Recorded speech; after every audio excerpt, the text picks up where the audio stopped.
Assalamualaikum warahmatullahi wabarakatuh.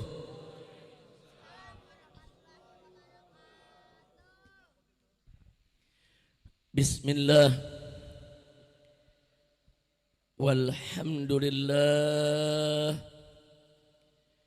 wala hawla wala quwwata illa billah. Ashhadu an la ilaha illallah wahdahu la syarika lah wa ashhadu anna sayyidana Muhammadan abduhu wa rasuluh la nabiyya ba'dah. Allahumma salli wa sallim wa barik ala sayyidina wa habibina wa syafi'ina wa maulana nabiyyina Muhammadin wa ala alihi at-tahirin at-tayyibin wa ashabihi al-ghurri al-mayamin wa man tabi'ahum bi ihsanin ila yaumiddin. Amma ba'd, siyadatul habaib asy-syurafa wa sa'adatul ulama'il fudala wa jami'il hadirin wal hadirat al-ahibba'il a'izza rahimakumullah.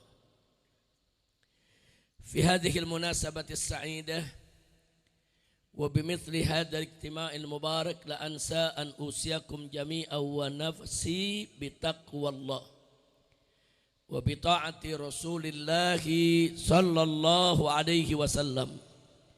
Fa nas'alullah subhanahu wa ta'ala an yahdiyana ila siratihil mustaqim wa yaj'alana minal muttaqin wa yudkhilana jannatahu jannatan na'im bihaqqi sayyidil mursalin walhamdulillahi rabbil alamin. Taqabbalallahu minna wa minkum fataqabbal ya karim.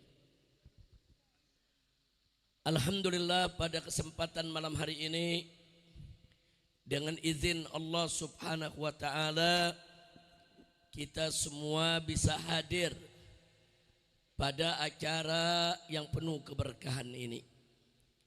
Acara yang digelar oleh guru kita semua, pimpinan daripada Majelis Ta'lim Nurul Hasan, yaitu akhina Al-Fadil Al-Muhtaram Al-Mukarram Al-Habib Syekh bin Umar Al-Hasni hafidhahullahu ta'ala wa ra'ah, famatallahu bituli hayatih wa nafa'ana bi'ulumi fid dini wad dunya wal akhirah. Amin ya rabbal alamin. Mudah-mudahan beliau, yaitu pimpinan daripada Majelis Zikir Nurul Hasan ini, beserta segenap keluarganya, wabil khusus orang tuanya, orang tua kita semua, ayahanda saya yang tercinta almarhum wal maghfurlah Al-Habib Umar Al-Hasni rahimahullahu ta'ala rahmatan wasi'ah wa ghafarallahu lahu maghfiratan jami'ah. Amin ya rabbal alamin. Duduk di samping sebelah kanan saya akhina Al-Fadil, kakak daripada kita punya guru ya ikhwan, sahibul majlis, yaitu Al-Habib Husain bin Umar Al-Hasni hafidhahullahu ta'ala wa ra'ah, famatallahu bituli hayatih wa nafa'ana bi ulumi fid dini wad dunya wal akhirah. Amin ya rabbal alamin. Kita doakan mudah-mudahan almarhum Habib Umar Al-Hasni beserta seluruh, yaitu anak-anaknya, menantunya, cucu-cucunya, keluarganya selalu diberkahi oleh Allah subhanahu wa ta'ala. Mudah-mudahan semua anak cucunya panjang umur dalam taat dan ibadah, dalam sehat wal afiat, diberikan kemenangan dalam setiap langkah perjuangan dakwahnya. Amin ya rabbal alamin. Kemudian tidak lupa salam penghormatan kita sampaikan kepada semua habaib, saudara yang hadir bersama kita di tempat ini. Begitu juga para ulama kita, para kiai kita, saudara, wabil khusus guru-guru kita yang tadi sudah menyampaikan nasihatnya buat kita, memberikan ilmunya untuk kita semua. Tadi yang sempat saya dengar, yaitu ada akhina Al-Fadil Muhtaram Al-Mukarram Kiai Haji Ainul Yaqin, saudara. Nah, beliau tidak lain dan tidak bukan putra dari seorang ulama besar Jakarta, muallim Betawi yang sangat kita hormati, pimpinan daripada dulu perguruan Asy-Syafi'iyah, yaitu almarhum Kiai Haji Abdullah Syafi'i rahimahullahu rahmatan wasi'ah. Jadi guru yang luar biasa, ahli dakwah yang luar biasa. Dan justru beliau dulu semasa hidupnya almarhum Kiai Haji Abdullah Syafi'i, saudara, selalu saudara menjalin hubungan yang baik dan menjadi perekat antara ulama dengan habaib. Dan inilah tradisi masyarakat Betawi dari dulu sampai hari ini. Alhamdulillah, lihat habaib dengan kiai, dengan ulama akur, saudara, jalan bersama, berjuang bareng, dakwah gotong royong. Senang tidak? Senang tidak? Senang tidak? Siap ikut ulama, siap ikut kiai, siap ikut muallim, siap ikut habaib. Takbir, sallu ala nabi. Nah, kemudian tadi juga ada menyampaikan ceramah. Saya punya keponakan, yaitu Al-Habib Hamid bin Tahir Al-Hamid. Ayah beliau itu kakak saya, saudara, Habib Tahir Al-Hamid, kakak seibu. Alhamdulillah, beliau yaitu membantu saya, Habib Hamid ini, mengajar di pondok pesantren di Megamendung. Berikut saudaranya nih, Abdullah Kamil, saudara.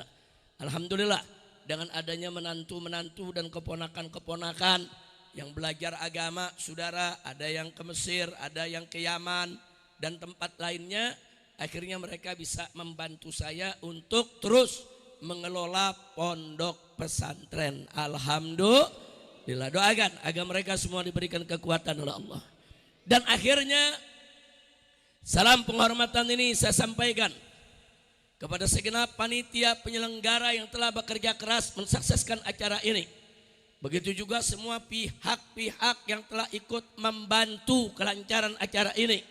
Dan teristimewanya untuk seluruh kaum bapak, kaum ibu, pemuda-pemudi, hadirin dan hadirat yang hadir bersama kita pada kesempatan ini. Mudah-mudahan kumpulnya kita pada malam hari ini dalam acara ini menjadi penyebab turunnya rahmat dan barakah.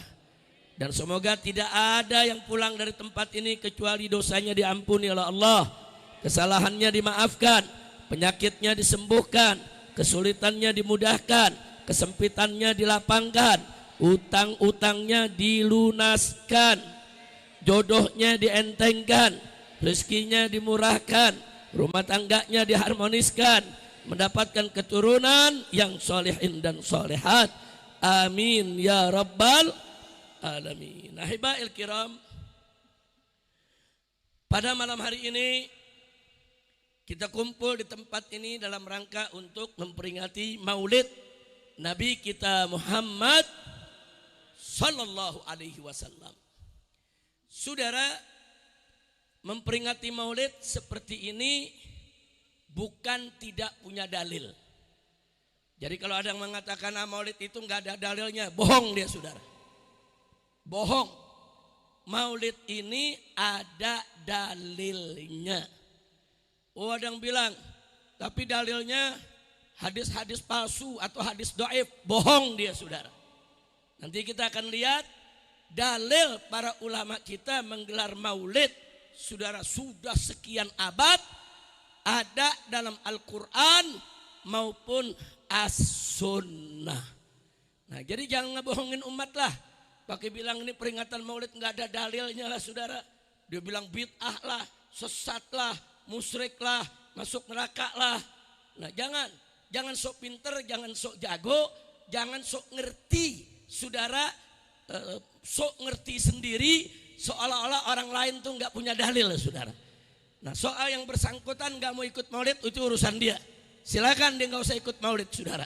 Tapi jangan coba-coba umat, jutaan umat di mana tempat memperingati Maulid semuanya dikafirkan, semuanya disesatkan, semuanya divonis masuk neraka. Kurang ajar.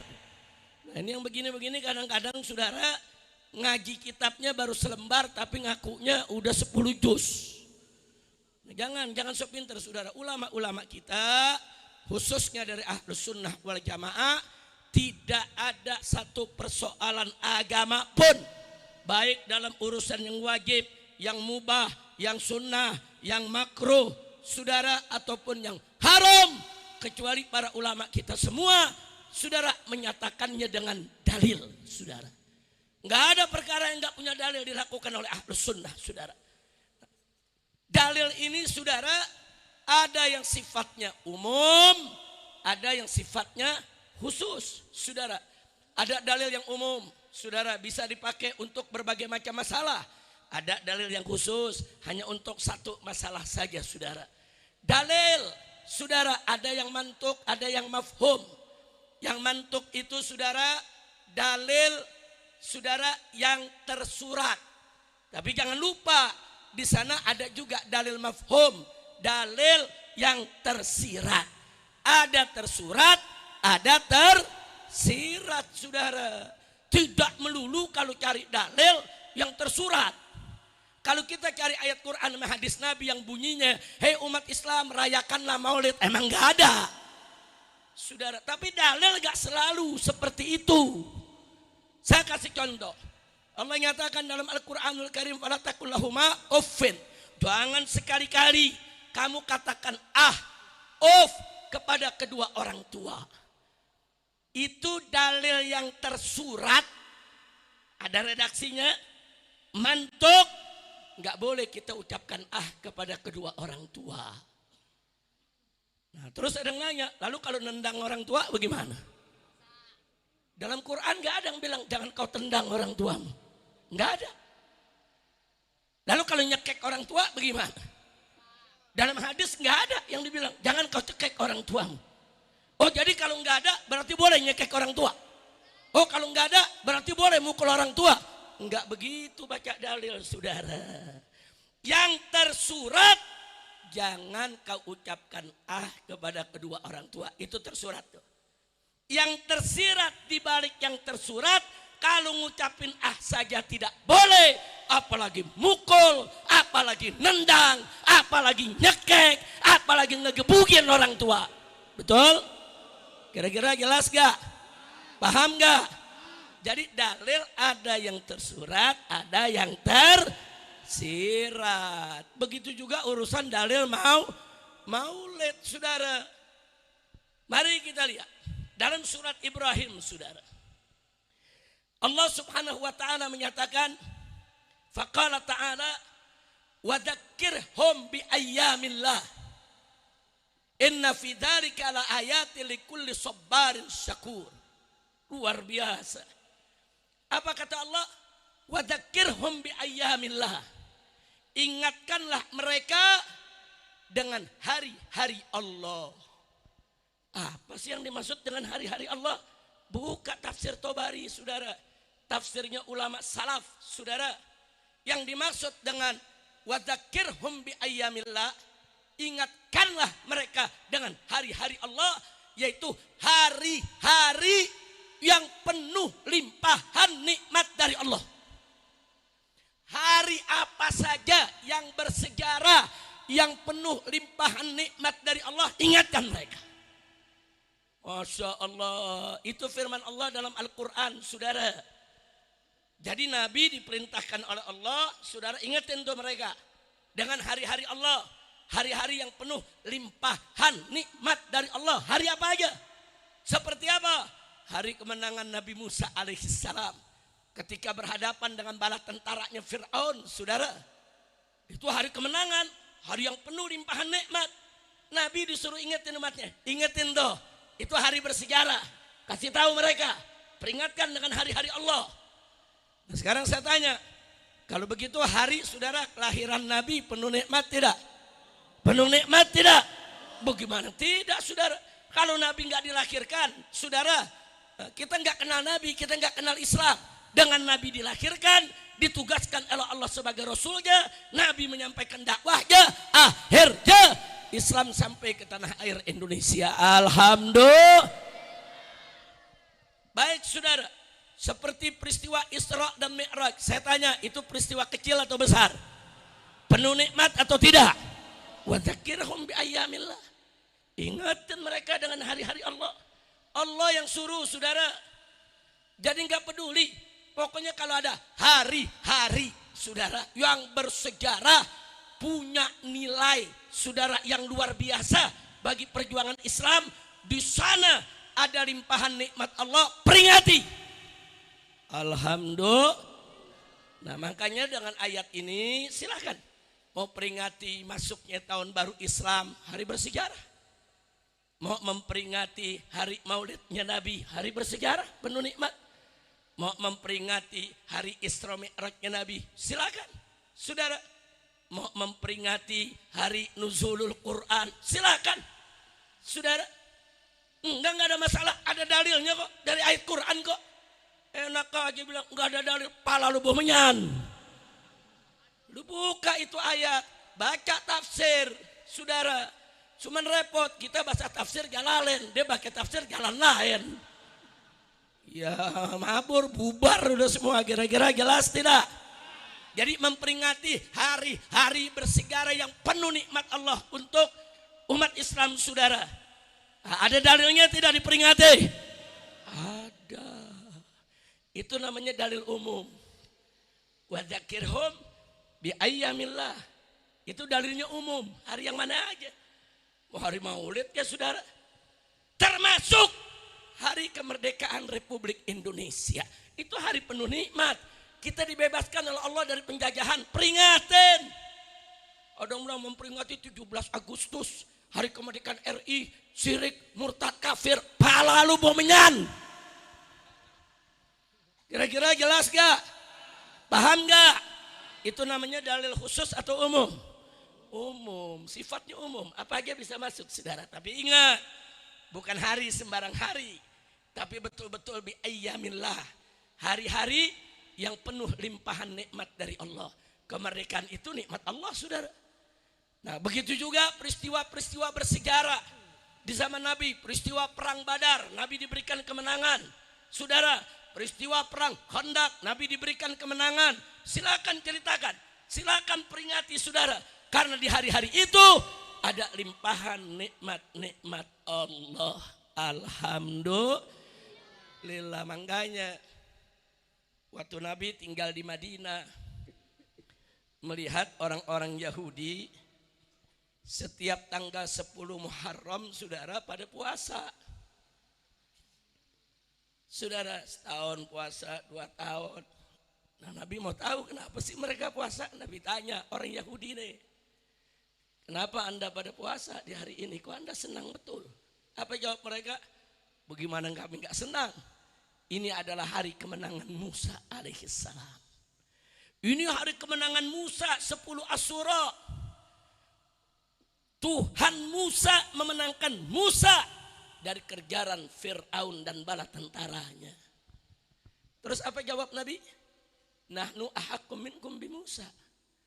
Kami lebih utama untuk merasa senang dengan kemenangannya Musa daripada kamu sekalian.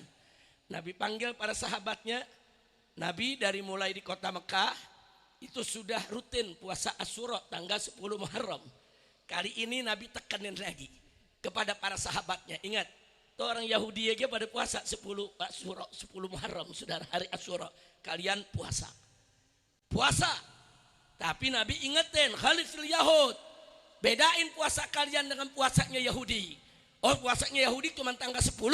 Kalian puasa sehari sebelumnya atau dengan sehari sesudahnya.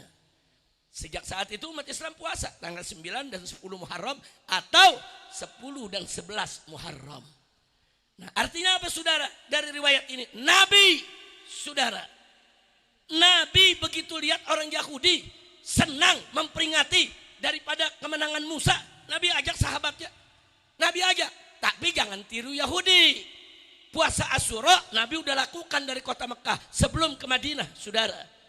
Nah, tapi kali ini jangan kalah bahagia dengan mereka.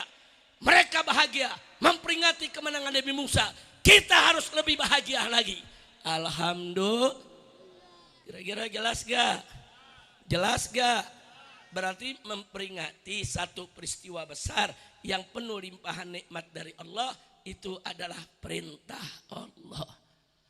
Nah, jadi nanti buka aja ayatnya, silakan buka semua tafsir saudara. Allah yang menyatakan wadzakirhum bi ayyamillah. Peringatkanlah mereka, ingetin mereka dengan hari-hari Allah, yaitu hari-hari yang penuh limpahan nikmat dari Allah. Nah, bagi kita hari lahirnya Nabi adalah hari yang penuh nikmat saudara. Hari yang penuh rahmat, kenapa tidak? Ini kedatangan Nabi terakhir. Nabi yang dikabarkan dalam Taurat, dalam Injil, bahwa akan datang Nabi terakhir. Namanya adalah Ahmad, yang ahlul kitab. Baik dari orang-orang saudara Yahudi maupun Nasrani. Selama ratusan tahun menanti-nanti kapan itu Nabi terakhir akan datang saudara. Jadi bukan sembarang manusia. Hari lahir beliau adalah hari saudara yang membuka pintu rahmat, membuka pintu nikmat, membuka alam semesta ini saudara untuk diselamatkan dari segala bentuk kejahiliahan. Shallu ala nabi. Nah, jadi kalau begitu saya mau tanya, kalau gitu hari kelahiran Nabi saudara, hari kelahiran Nabi ini saudara penuh nikmat tidak? Penuh rahmat tidak? Berarti ini termasuk hari Allah bukan? Masuk. Kalau begitu Allah perintahkan untuk peringati. Berarti peringatan Maulid Nabi ada dalil tidak? Ada. Jelas? Paham? Alhamdulillah. Yang kedua saudara, kalau kita buka Al-Quranul Karim, Allah berfirman di sana kepada Nabi, faqala ta'ala li nabiyhi sayyidina Muhammad sallallahu alaihi wasallam, qul bifadlillah wa birahmatihi fabidzalika falyafrahu. Shadaqallahul azim. Luar biasa saudara. Apa kata Allah dalam ayat ini? Qul, katakanlah hai Nabi, bifadlillah, dengan anugerah Allah, fadlullah, karunia Allah, wa birahmatihi, dan dengan rahmatnya Allah, fabidzalika, maka dengan yang demikian itu semua, falyafrahu, hendaknya orang-orang beriman berbahagia. Allah perintahkan, hei orang beriman, berbahagialah kamu sekalian dengan fadlullah dan rahmatullah, dengan anugerah Allah dan rahmatnya Allah. Nah, kita mau tahu apa sih arti fadlullah dan rahmatullah. Kalau kita buka tafsir, saudara, ada mengartikan, oh fadlullah itu adalah al-Islam.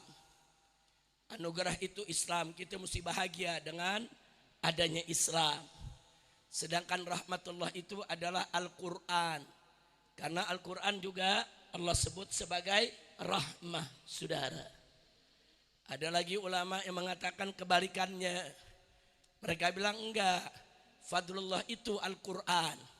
Karena itu merupakan anugerah besar dari Allah. Sedangkan rahmatullah itu Islamnya. Dibalik saudara. Ada lagi yang mengatakan enggak, fadlullah itu ilmunya, rahmatullah itu Islamnya. Nah, terlepas daripada aneka ragam tafsir, mari kita buka tafsir Ad-Durrul Mansur, karya daripada Al-Imam As-Suyuti. Di sana begitu beliau uraikan beberapa tafsir dari ulama-ulama saudara, kemudian beliau ingatkan tafsir dari Abdullah ibn Abbas radhiyallahu taala anhuma. Imam Suyuti menukilkan bahwa Abdullah ibn Abbas ini sahabat Nabi, saudara, dan saudara sepupu Nabi. Dan beliau sejak kecil digendong oleh Nabi, Nabi doain, Allahumma faqihu fiddin wa alimhu ta'wil. Ya Allah, berikan pengertian tentang agama kepada anak ini dan ajarkan dia takwil, maksudnya tafsir hadis-hadis, tafsir ayat-ayat, ajarkan ya Allah. Yang doain siapa? Ayo jawab semua, yang doain siapa? Yang doain siapa? Doa Nabi makbul tidak? Mustajab tidak? Makanya Abdullah ibn Abbas tumbuh berkembang sebagai salah seorang sahabat Nabi yang luas ilmunya, saudara. Bahkan setelah Nabi wafat, banyak sahabat yang wafat. Abdullah ibn Abbas ini di majelisnya, saudara, hari ini yang kumpul, saudara, ulama-ulama tabi'in, ahli tafsir. Belajar kepada beliau. Besok beliau buka majelis yang kumpul ulama-ulama tabi'in, ahli hadis, saudara. Lusa beliau buka lagi majelis taklim yang hadir ulama-ulama tabi'in, saudara, yang ahli fikihnya, saudara. Jadi luar biasa. Berbagai bidang ilmu, mau tafsirnya, hadisnya, fikihnya, lughahnya, saudara. Semua dikuasai oleh Abdullah ibn Abbas radhiyallahu taala anhuma. Nah, sekarang Abdullah ibn Abbas menafsirkan ayat yang kita baca tadi. Qul bifadlillah wa birahmatihi. Katakanlah dengan fadlullah. Apa kata beliau, saudara? Fadlullah itu kata beliau adalah al-ilm, ilmu. Yang dengan ilmu itu kita jadi mengenal Islam, mengenal Al-Quran, mengenal Nabi, mengenal Allah, mengenal ajaran agama, saudara, al-ilm. Sedangkan wa birahmatihi, sedangkan rahmat yang dimaksud berikutnya adalah Nabi Muhammad sallallahu alaihi wasallam. Jadi Abdullah ibn Abbas mengatakan ayat ini qul bifadlillah. Katakanlah, hei Nabi, bifadlillah, dengan anugerah Allah yaitu ilmu, wa birahmatihi, dan dengan rahmatnya Allah yaitu Nabi Yuna Muhammad sallallahu alaihi wasallam, fabidzalika falyafrahu. Dengan yang demikian itu, dengan ilmu dan dengan Nabi Muhammad, falyafrahu, hendaknya kamu sekalian berbahagia. Kemudian Abdullah ibn Abbas nggak sembarangan ngomong begitu. Beliau kasih tahu dalilnya mana. Arti rahmat di sini adalah Nabi Muhammad sallallahu alaihi wasallam. Beliau sampaikan dalilnya adalah firman Allah yang lain. Ini namanya tafsir Quran bil Quran. Beliau menafsirkan ayat Quran dengan ayat Quran yang lain, saudara. Apa kata Abdullah ibn Abbas radhiyallahu taala anhuma, saudara? Dalilnya karena Allah berfirman dalam Al-Quran kepada Nabi, faqala ta'ala wa ma arsalnaka illa rahmatan lil alamin. Allah yang berfirman, tidaklah kami utus engkau ya Muhammad illa, melainkan rahmatan, sebagai rahmat. Dan bukan sembarang rahmat, saudara, tapi rahmatan lil alamin, rahmat untuk semesta alam. Masya Allah, kalau udah dibilang rahmat untuk semesta alam, ini sebesar-besarnya rahmat, saudara. Enggak sembarangan kita punya Nabi, saudara. Makanya kata Abdullah ibn Abbas, Allah sendiri yang nyebut Nabi, rahmatnya yang paling besar nih. Maka itu kalau Allah perintahkan, hei orang beriman, berbahagialah kamu dengan fadlullah, dengan ilmu yang diberikan oleh Allah, wa birahmatihi, dan dengan rahmatnya, maksudnya dengan kedatangan Nabi kita Sayyiduna Muhammad sallallahu alaihi wasallam. Kira-kira jelas tidak? Paham tidak? Nah, terus kaitannya dengan maulid apa? Saudara, kita memperingati maulid ini karena kita cinta Nabi, betul? Jawab yang keempat, betul? Cinta tidak kepada Nabi? Dan kita datang ke maulid Nabi karena kita senang, gembira dengan Nabi, betul? Betul? Yang suruh kita gembira dengan Nabi siapa? Ayo jawab, yang suruh kita gembira dengan Nabi siapa? Yang perintahkan kita gembira dengan Nabi siapa? Berarti kita datang gembira dengan Nabi itu perintah siapa? Takbir. Berarti maulid ada dalil tidak? Ada, enaknya ngomong. Apa dia bilang? Enggak ada tuh maulid, enggak ada dalilnya. Bid'ah tuh. Enggak pernah ada tuh di zaman Nabi, sama zaman sahabat.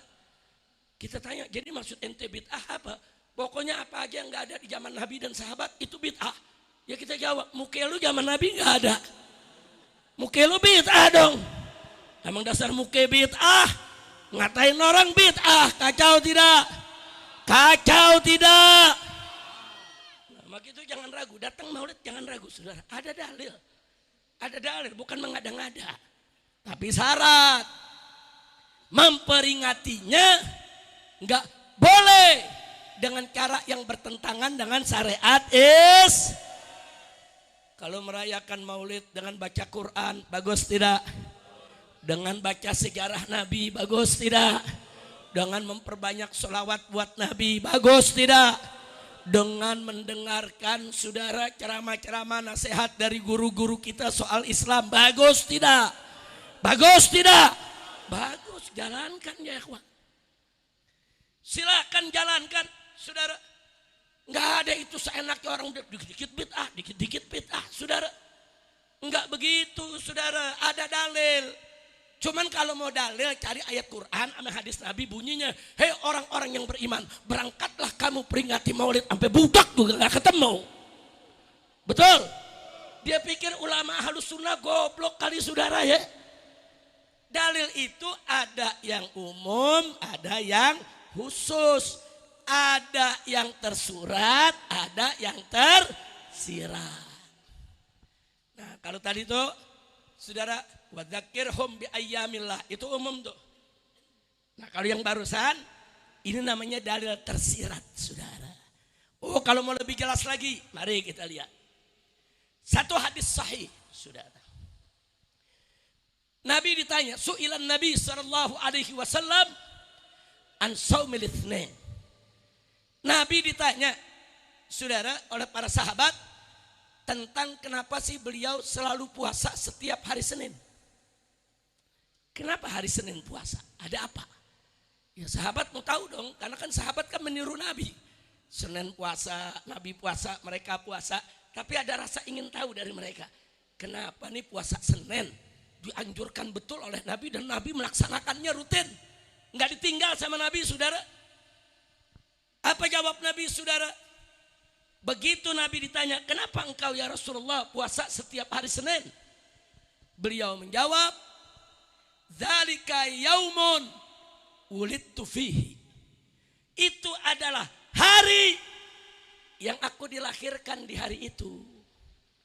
Ada tambahan lagi kata Nabi, wa yaumun bu'itstu fihi. Dan hari Senin itu hari, saudara, aku ini diangkat menjadi Rasul. Wa unzila alayya fihi. Di hari itulah aku mendapatkan wahyu dari Allah. Saudara, ada 3 peristiwa. Allah Nabi sebutin. Lahiran Nabi, Nabi diangkat jadi Rasul. Ada peristiwa nuzulul Quran. Ini peristiwa besar. Ini peristiwa yang penuh nikmat. Kata Nabi, aku puasa hari Senin ya karena itu. Pertama yang disebut, karena aku dilahirkan hari Senin. Saya ulangi, satu dulu. Nabi ditanya, ya Rasulullah, kenapa Anda puasa tiap hari Senin? Nabi menjawab, karena hari Senin aku dilahirkan. Saya ulangi. Nabi ditanya dalam hadis sahih, kenapa Anda puasa tiap hari Senin? Nabi menjawab, karena hari Senin aku dilahirkan. Saya ulangi sekali lagi. Nabi ditanya, kenapa Anda puasa tiap hari Senin? Beliau menjawab, karena di hari Senin aku dilahirkan. Camkan baik-baik saudara. Yang tersurat, Nabi puasa hari Senin karena hari lahiran Nabi. Itu yang tersurat. Yang tersirat, saudara, bahwa umatnya boleh memperingati hari lahir nabinya, saudara. Karena Nabi memberikan contoh, beliau yang peringati hari lahirnya, saudara. Tapi syarat, bagaimana Nabi merayakan hari lahirnya? Bisom, dengan puasa. Itu isyarat, mau merayakan hari kelahiran Nabi, silakan. Tapi dengan ibadah, jangan dengan maksiat. Ini baru seminggu yang lalu nih lagi rame nih di medsos, saudara. Panggungnya panggung memperingati Maulid Nabi tahun 2025. Yang naik ke panggung sinden. Sinden, saudara, udah nggak pakai jilbab, rambut terbuka, saudara. Belahan dada kelihatan, paha dipamerkan, saudara. Aparat ikut naik joget-joget juga, kurang ajar. Apa kok memperingati Maulid Nabi dengan cara yang menghina Nabi, saudara? Nah kalau yang begini saya mau tanya, halal apa haram? Halal atau haram? Enggak boleh. Memperingati Maulid Nabi harus dengan cara yang sesuai syariat. Kayak begini nih, perempuan sama laki enggak dicampur, laki ada tempatnya, perempuan ada tempatnya. Bagus gak? Kayak begini nih saudara nih, kita hadir di sini nih saudara, semua duduk pakai piki, ada yang pakai sempak doang, ada yang hadir pakai sempak doang. Ibu-ibu kita lihat pada pakai jilbab. Bagus gak? Bagus gak? Ada ibu-ibu yang pakai baju renang. Begini cara bikin maulid, saudara. Bikin maulid dengan adab, bikin maulid dengan akhlak, bikin maulid, saudara, dengan cara, saudara, yang diridhai oleh Allah dan Rasulnya. Insya. Kira-kira jelas tidak? Nah sekarang yuk kita lihat. Nabi ditanya, kenapa puasa tiap hari Senin? Nabi menjawab, karena hari Senin aku dilahirkan. Artinya apa saudara? Artinya secara tersirat Nabi memperingati hari lahirnya saudara. Nabi memperingati, cuma Nabi nggak ngomong saya mau peringati hari lahir, enggak. Nabi cuma bilang saya puasa hari Senin karena saya dilahirkan hari Senin. Ya pakai dong akal sehat kita. Kenapa Nabi ditanya kok jawabnya begitu? Oh, berarti Nabi memperingati hari lahirnya. Nabi mengenang hari lahirnya. Nabi merayakan hari lahirnya saudara. Tapi dengan cara ibadah. Nah itu jadi dalil buat kita saudara. Secara tersurat boleh kita memperingati hari lahirnya Nabi dengan syarat jangan langgar syariat. Ini hadis sahih saudara. Jadi kalau orang bilang peringatan maulid nggak ada dalil, blokin sampah di mukanya.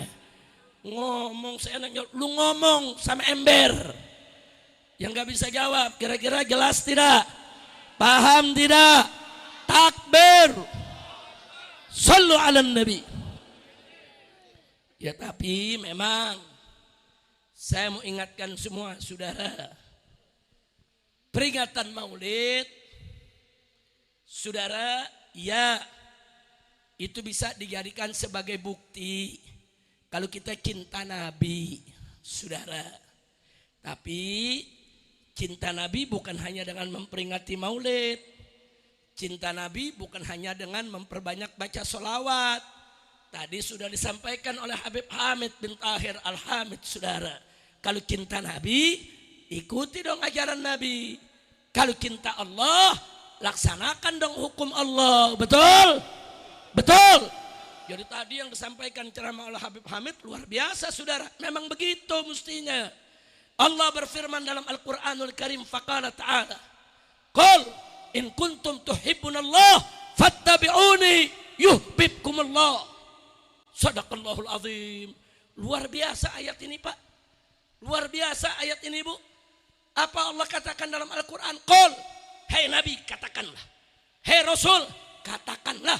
Katakan kepada kau punya umat. Apa yang harus dikatakan? In kuntum tuhibbunallah. Hei umat Islam, jika kamu sekalian betul-betul cinta kepada Allah, sungguh-sungguh cinta kepada Allah, fattabi'uni, maka ikutilah aku. Maksudnya ikuti Nabi saudara. Allah yang suruh Nabi. Hei Muhammad, sampaikan kepada kau punya umat. Hei umat Islam, kalau kalian betul-betul cinta kepada Allah, ikuti aku. Artinya apa? Ittiba'un Nabi. Mengikuti Nabi. Mutaba'atul Rasul. Mengikuti Rasulullah Sallallahu Alaihi Wasallam, saudara, merupakan syarat mutlak bukti kalau kita cinta kepada Allah. Dusta kita cinta kepada Allah kalau kita nggak ikut Nabi, saudara. Jelaskah Allah katakan? Saudara, qul katakan Muhammad. In kuntum tuhibbunallah, jika kamu sekalian betul-betul cinta kepada Allah, fattabi'uni. Ikuti dong Rasul, ikuti Rasul. Cinta kepada Allah wajib ikut Rasul, saudara. Enggak sampai di situ. Yang kedua, saudara, yuhibbukumullah. Kalau kamu sudah ikut Rasul, yuhibbukumullah, niscaya Rasul, niscaya Allah pasti cinta kepada kamu. Masya Allah, luar biasa saudara. Ittiba'un Nabi, mutaba'atur Rasul sallallahu alaihi wasallam adalah syarat. Satu, saudara, kalau kita betul-betul cinta kepada Allah. Dua, kalau kita betul-betul mau dicintai Allah. Cinta kepada Allah, ikut Nabi. Mau dicintai Allah, ikut Nabi. Mutlak nggak ada orang ngaku cinta kepada Allah, cinta kepada Nabi, terus nggak mau ikut Nabi. Omong kosong, bullshit. Jadi betul yang dikatakan tadi oleh Habib Hamid, saudara. Ya, kalau kita betul cinta kepada Allah, cinta kepada Rasul, mari kita ikuti apa saja yang Allah dan Rasulnya perintahkan, kerjakan. Apa saja yang Allah dan Rasulnya larang, tinggalkan. Saudara, simple. Islam itu simple. Ikutin aja, yang Allah suruh kerjain, yang Nabi suruh kerjain, yang Allah larang tinggalin, yang Nabi larang tinggalin. Saudara, Islam simple. Bahkan dalam ayat yang lain, saudara, Allah yang nyatakan dalam Al-Quran, faqala ta'ala wa ma atakumur rasulu fakhudhuhu wa ma nahakum anhu fantahu. Apa-apa yang Rasulullah berikan kepada kamu, ambil, kata Allah.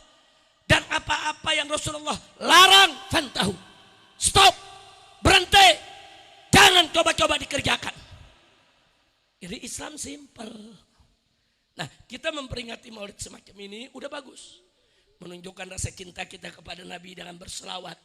Menunjukkan rasa cinta kita kepada Nabi dengan senang gembira dengan kelahiran Nabi. Bagus. Tapi jangan lupa, ini tidak akan menjadi sempurna kalau kita tidak ikuti Nabi. Sebab syarat cinta kepada Allah harus ikut Nabi. Syarat mau dicintai Allah harus ikut Nabi. Enggak ada jalan lain, saudara. Nah, maka itu saya mau tanya semua di sini, semua cinta kepada Allah tidak? Jawab yang kompak, cinta kepada Allah. Cinta kepada Allah. Betul. Kalau begitu siap ikut Nabi. Siap ikut Nabi. Takbir. Sallu ala Nabi. Sekarang pertanyaan kedua, saudara, mau tidak dicintai oleh Allah? Mau tidak dicintai oleh Allah? Betul, yakin, maka ikut siapa? Nabi. Sallu ala Nabi. Nah, baiklah saudara, ikut Allah dan Rasulnya. Saudara, saya mau memberikan contoh yang simpel buat masyarakat umum, saudara. Rabbul Alamin, pemilik semesta alam. Siapa? Allah. Yang menciptakan manusia siapa? Allah. Yang memberikan rizki kepada manusia siapa? Allah. Nah, baik saudara. Allah pemilik alam semesta. Berarti Allah punya hak untuk membuat aturannya. Betul? Betul? Saya kasih contoh yang sederhana. Bapak pemuda kerja di satu pabrik. Pabrik hebat dengan gaji besar. Yang punya satu bos miliuner. Kaya. Nah, kemudian Anda kerja di kantor dia, di perusahaan dia. Karena dia yang punya pabrik, dia bikin aturan.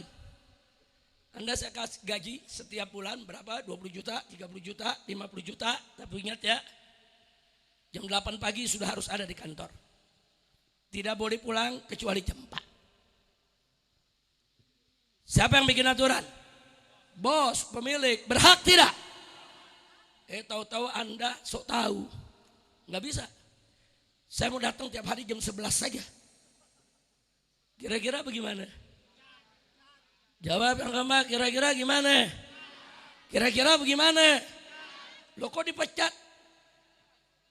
Bukan kita yang punya, betul. Yang punya siapa? Dia, sepakat, betul. Jadi siapa yang punya pabrik, dia yang boleh bikin aturan, betul? Betul. Nah sekarang saya mau tanya, ini alam semesta siapa yang punya? Siapa yang punya? Berarti siapa yang berhak buat aturan? Allah. Jelas? Paham? Terus tahu-tahu ada manusia, nggak bisa, saya mau bikin aturan sendiri. Ya, dikepret loh sama malaikat. Kira-kira jelas gak? Saya tanya sekali lagi, siapa yang menciptakan alam semesta? Siapa pemilik alam semesta? Nah itu namanya teori pemilik. Teori pemilik, siapa yang punya, dia yang bikin aturan. Setuju? Alam semesta Allah yang punya. Jadi Allah yang punya hak untuk membuat aturan, saudara. Setuju? Baik. Yang kedua, Allah pencipta. Siapa yang menciptakan manusia? Nah karena Allah yang menciptakan manusia, Allah maha tahu tentang apa yang diciptakannya. Allah maha tahu hukum yang bagaimana yang cocok dengan makhluk ciptaannya, saudara.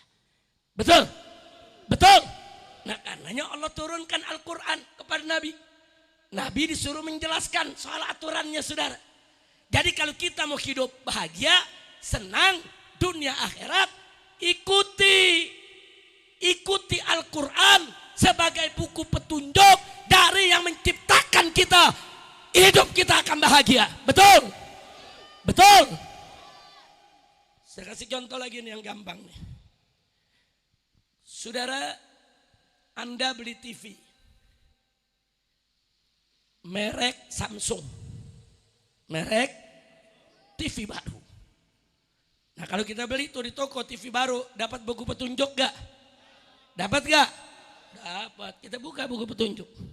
Bagaimana cara nyetelnya, bagaimana cara ngatur warna, bagaimana cara ngatur gambar, bagaimana cara ngatur suara. Betul? Bahkan disebutin, kalau nanti ada gangguan begini, lihat komponen ini. Kalau ada gangguan ini, lihat komponen ini. Diajarin semua sudah. Bagus tidak? Kita setel sesuai buku petunjuk. Nyala, bagus. Baru sehari 2 hari ada gangguan. Cari buku petunjuk yang Samsung, nggak ada. Hilang, dibawa anak, dibuang ke got. Saudara, akhirnya ya udahlah. Ada buku petunjuk TV merek Sony. Kira-kira bisa dipakai nggak? Kan sama-sama TV. Bisa gak dipakai? Bisa gak dipakai? Kalau coba kita paksa pakai, bisa meleduk tuh TV. Betul? Betul? Jadi kita beli TV dari pabrik Samsung. Bukunya petunjuk harus dari pabrik Samsung. Kenapa? Karena dia yang menciptakan. Karena dia yang buat. Karena dia yang rakit. Karena dia yang produksi. Dia tahu di mana penyakit produksinya. Betul? Betul? Nah sekarang saya tanya, manusia ada yang buat gak? Siapa? Siapa? Terus Allah kasih buku petunjuk gak? Apa buku petunjuknya? Al-Quran, saudara. Allah maha tahu nih makhluk, saudara. Mau apapun sukunya, apapun agamanya, apapun keyakinannya, Allah maha tahu hukum apa yang paling cocok buat manusia supaya hidup damai, adil, sejahtera. Allah berikan Al-Quran. Bagus tidak? Ini ciptaan Allah yang namanya manusia. Itu lebih hebat dari TV Samsung, TV Sony. Nggak ada apa-apanya, saudara. Betul? Bahkan dari apa? Dari pesawat supersonik yang paling mahal. Nggak ada apa-apanya dibandingkan dengan Allah punya ciptaan yang namanya manusia. Betul? Allah ciptakan manusia, saudara, bisa bergerak, bisa berpikir, bisa berucap kata, bisa berjalan, bisa memproduksi, bisa kerja. Dahsyat Allah punya ciptaan. Betul? Betul? Nah jadi kalau kita ingin, saudara, hidup bahagia dunia akhirat, jangan pakai buku petunjuk yang lain. Pakai buku petunjuknya Al-Qur'an. Siap tidak? Siap tidak? Al-Quran itu lebih hebat dari pesawat supersonik. Saya kasih contoh dulu nih yang kedua, pesawat. Pesawat supersonik dikemudikan oleh pilot dunia terbaik. Terbang melesat, saudara. Begitu terbang melesat, di udara ada gangguan. Pilot butuh buku petunjuk, buka laci, tarik. Ternyata buku petunjuknya dari pabrik beca. Kira-kira apa yang terjadi? Apa yang terjadi? Nyungsap tuh pesawat, saudara. Betul? Betul. Pesawat supersonik. Buku petunjuknya dari pabrik beca. Ya nyungsap tuh kapal, betul? Betul. Kira-kira paham gak? Nah sekarang Allah ciptakan manusia lebih hebat dari supersonik, saudara. Kita diciptakan oleh Allah, saudara. Dan Allah berikan buku petunjuk yang luar biasa. Hudal lil muttaqin. Apa itu? Al-Quran, saudara. Allah kasih buku petunjuk. Kita lagi jalanin nih hidup. Mau pakai Al-Quran. Diganti sama KUHP. Diganti sama aturan produk parlemen. Diganti, kita pakai ya pantas saja hidup kita pada nyungsep, saudara. Betul? Betul? Saya cuma mau kasih gambaran-gambaran yang simpel aja. Supaya kita ini lebih yakin. Oh, kita ini ciptaan Allah. Percayalah dengan hukum Allah. Jangan gampang percaya dengan hukum selain Allah. Betul? Betul? Sekali lagi saya mau tanya, siapa yang menciptakan manusia? Siapa yang tahu tentang manusia? Siapa yang tahu rahasia manusia? Siapa yang paling adil bikin hukum untuk manusia? Yakin? Yakin? Siapa pemilik alam semesta? Siapa yang paling berhak bikin aturan? Siap ikut Allah? Siap taat Allah? Takbir. Sallu ala nabi. Ada minta bukti, Habib. Kita jangan hanya berteori. Buktikan dong. Kalau hukum Allah tuh yang paling bagus, saudara. Simpel aja lah, saudara. Soal pencurian. Kalau kita buka Al-Quranul Karim, Allah menyatakan, faqala ta'ala, wasariqu wasariqatu faqtu'u aydiyahuma. Kata Allah, pencuri laki-laki dan pencuri perempuan, potong tangan mereka. Saya mau tanya, itu firman siapa? Jawab yang kompak, firman siapa? Percaya kepada Allah, beriman kepada Allah, yakin kepada Allah. Allah suruh pencuri potong tangan. Terus Nabi ngejelasin, karena tugas Nabi litubayyina linnasi ma nuzila ilaihim. Tugas engkau wahai Rasulullah, jelaskan kepada umat manusia tentang apa yang diturunkan kepada mereka. Nabi jelasin. Ini Allah suruh potong tangan. Tangan yang mana yang mesti dipotong? Nabi yang jelasin. Potong tangan kanan dulu. Sampai mana motongnya? Al-Quran gak jelasin. Apa jari doang? Apa sampai siku? Apa sampai bahunya, saudara? Oh, Nabi jelasin. Sampai pergelangan tangan, saudara. Dan Nabi laksanakan. Ada pencuri di zamannya, dipotong tangannya, saudara. Satu dipotong tangan. Besok nggak ada lagi berani yang mencuri, saudara. Makanya di zaman Nabi, saudara, hadis yang menceritakan potong tangan cuma 1-2 hadis, saudara. Nggak ada yang lain berani nyolong. Kapok. Kalau itu kita berlakukan dari dulu di Indonesia, nyolong potong tangan, nggak ada orang berani nyolong lagi, saudara.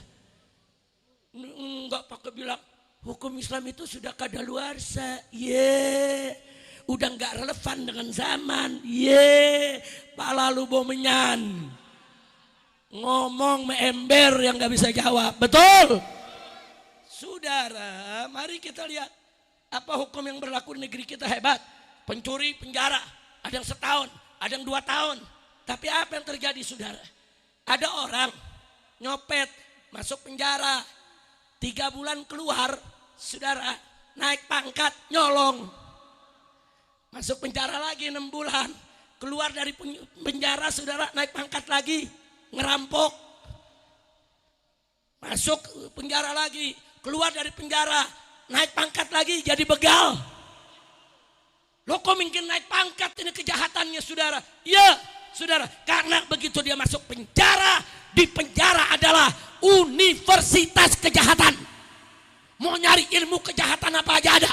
Yang koruptor, yang merkosa, yang membunuh, yang membegal. Terus yang di penjara ini bergaul dengan manusia-manusia tadi. Dipelajari ilmunya. Kamu vonis berapa? 3 bulan, ngapain? Nyopet. Loh. Nyopet itu cuma berapa? 3.000. Ya, payah loh. Gue nyolong 1 miliar, cuma 6 bulan. Oh begitu? Ya udah deh, besok-besok gue nyolong aja deh. Kacau tidak? Kacau tidak? Di penjara tuh begitu. Lo kok Habib tahu? Kan gue pengalaman. Gue kan pengalaman berapa kali di penjara, betul? Ya di penjara begitu. Kecuali kalau di penjara ada ustadz, saudara, ada Habib, ada kiai masuk, buka pesantren, buka majelis, mereka ikut semua saudara. Keluar dari situ, mereka dapat ilmu. Jadi bagus juga sih ada ustadz yang ditangkap. Lu ketawa lagi lo, girang banget gue ditangkap. Kira-kira jelas gak? Jelas gak? Mari kita lihat. Mencuri ditangkap, keluar mencuri lagi, mencuri lagi. Kapan mau selesai? Yang lain ikut niru akhirnya saudara. Kapan mau selesai? Tapi kalau mencuri potong tangan, yang lain akan berpikir 1 juta kali untuk nyolong. Betul? Takbir. Nah sekarang lihat nih di Indonesia nih. Gara-gara gak mau ikut Nabi, saudara. Dari mencuri 1 juta, jadi 5 juta, jadi 100 juta, jadi miliaran. Sekarang korupsi triliunan. Masya Allah. Lo orang condet, gue mau tanya, pernah lihat duit 1 triliun gak? Yang benar? Yang kompak? Pernah lihat belum? Pernah lihat belum? Kesian banget lo. Gue pikir orang condet kaya-kaya. Udah jujur, jangan bohongin gue dong, jujur. Pernah lihat duit miliaran? Triliun, pernah? Betul? Sama. Astagfirullah, pokoknya kesimpulannya itu duit gede aja, betul? Betul? Nah sekarang saudara, sekarang begitu dia ada saudara yang korupsi sekian triliun. Di penjaranya cuma 2 tahun. Orang condet juga mau semua. Penjara gue ada 2 tahun, masa gue dapat 1 triliun, mau gak? Mau gak? Mau lo, ada bakat lo masuk penjara. Fakta saudara. Fakta ini apa yang berlaku di negeri kita. Udah gitu korupsi saudara. Dari zaman ke zaman di Indonesia makin parah. Zaman Orde Baru, di zaman Pak Harto bukan tidak ada korupsi. Ada. Tapi korupsinya di kolong meja. Kenapa di kolong meja? Masih punya malu. Nah namanya masih ada malu, korupsinya nggak gede-gede. Sehingga pembangunan jalan terus, utang nggak ada saudara. Alhamdulillah. Pajaknya juga jadi rendah. Alhamdulillah. Masuk reformasi 98. Kita mendapatkan berjuta harapan. Saudara, tapi yang ternyata apa yang terjadi saudara? Korupsinya dari kolong meja naik di atas meja. Kenapa korupsinya lebih nggak punya malu? Betul. Akhirnya reformasi berubah menjadi repot nasi. Betul? Betul? Kemarin di zaman presiden kemarin tuh yang 10 tahun tuh. Yang kemarin. Lu jangan sebut nama. Tapi yang lu sebut benar. Jangan sebut nama saudara. Kemarin 10 tahun dia mimpin, apa yang terjadi saudara? Yang terjadi korupsinya sama meja-mejanya dibawa pulang. Kacau tidak? Ayo jawab yang kompak. Kacau tidak? Kacau tidak? Itu gara-gara nggak mau ikut Nabi. Begitu sekarang saya mau tanya semua, mau ikut Nabi gak? Mau ikut Nabi gak? Saudara, dalam Islam mencuri rub'u dinar itu sudah harus dipotong tangan. Rub'u dinar itu 1/4 dinar. 1 dinar hari ini harganya kurang lebih 4,9 juta. Taruh buletin 5 juta saudara. Kalau 1/4 dinar hanya 1.250.000 rupiah.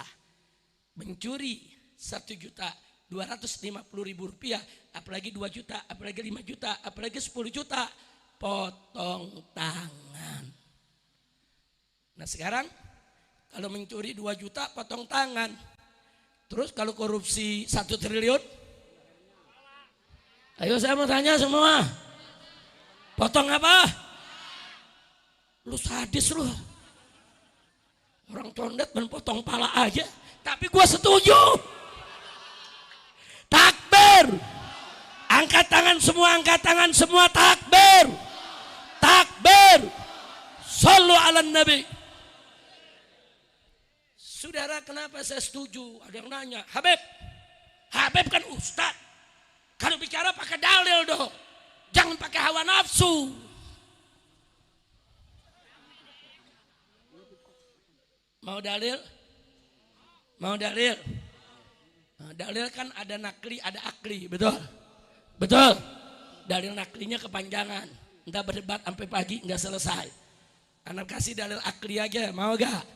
Mau gak? Mencuri 2 juta, potong tangan. Saya tanya, mencuri 2 juta pakai apa tuh? Pakai apa? Mencuri 2 juta pakai apa? Makanya tangan dipotong. Kenapa tangan dipotong? Mencurinya pakai, paham? Mencurinya 1 triliun. Pakai apa tuh? Pakai apa? Otaknya di mana? Potong pala. Takbir. Setuju tidak? Takbir. Ini gara-gara ceramah begini nih, besok di medsos lain lagi. Habib Rizik ekstrim, radikal, main pancung kepala. Ini gawat, anti Pancasila. Wah. Jawab jangan. Jawab jangan. Ya udah nih buat penutup aja nih, penutup. Gue mau kasih ilmu nih lu semua nih. Mau ilmu gak?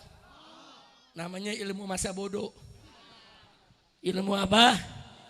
Ilmu masa bodoh ada dalil. Jangan lu pikir gak ada dalil. Ada dalilnya. Allah yang katakan dalam Al-Quran, walau karihal kafirun, walau karihal musyrikun. Gak ada urusan. Orang kafir mau benci, orang musyrik mau benci, walau karihal kafirun. Kalau orang Betawi bilang apa itu? Masa bodoh. Bodoh amat. Betul? Betul? Kalau orang Banten bilang sabodo teing. Betul? Betul? Pakai ilmu masa bodoh. Ayo sama tanya semua nih, jawab yang kompak. Lu jawabnya ngantuk lu. Siap jawab? Siap? Pokoknya yang gak jawab mudah-mudahan pantatnya bisulan. Tapi yang jawab mudah-mudahan pulang dapat rezeki banyak. Badan sehat, penyakit baik, hidup berkah. Amin ya rabbal alamin. Baik, saya mau tanya nih semua. Cinta kepada Allah, cinta kepada Rasul, cinta kepada Al-Quran. Siap bela Allah, siap bela Rasul, siap bela Quran. Takbir. Siap bela agama, siap bela negara. Takbir. Wah, cakep loh. Tanya lagi, sekali lagi. Siap bela Allah, siap bela Rasul, siap bela Nabi, siap bela agama. Tapi nanti dibilang ekstrim. Lu belum kompak lu jawabnya lo. Jawabnya apa? Masa bodoh. Apa jawabnya? Sekali lagi. Yang kompak. Ulangin. Lu gak lulus lagi, awas tuh. Udah 2 kali nih gak lulus nih. Ayo semuanya. Siap bela Allah. Siap bela Rasul. Siap bela Quran. Siap bela agama. Nanti dibilang ekstrim. Nanti dibilang radikal. Nanti dimusuhin. Nanti difitnah. Nanti dibenci. Nanti dicaci maki. Nanti dibilang nasab dia palsu. Nanti ditangkap. Nanti dipanggil polisi. Dipenjara. Dibunuh. Takbir. Lulus lu semua. Begitu dong, takbir. Alhamdulillah. Tapi lu jangan salah paham nih anak-anak muda nih depan nih. Jangan ntar malam nih, besok pagi ini kan pulang malam nih. Udah jam 12 lewat, betul? Pagi dibangunin emaknya. Tong bangun sholat subuh, masa bodoh. Awas loh. Itu namanya pakai masa bodohnya bukan pada tempatnya, betul? Udah jangan takut dituduh teroris, betul? Jangan takut dimusuhin, betul? Siap bela Allah, siap bela Quran. Takbir. Al-Quran imam kami. Al-Quran. Al-Quran. Al-Quran satukan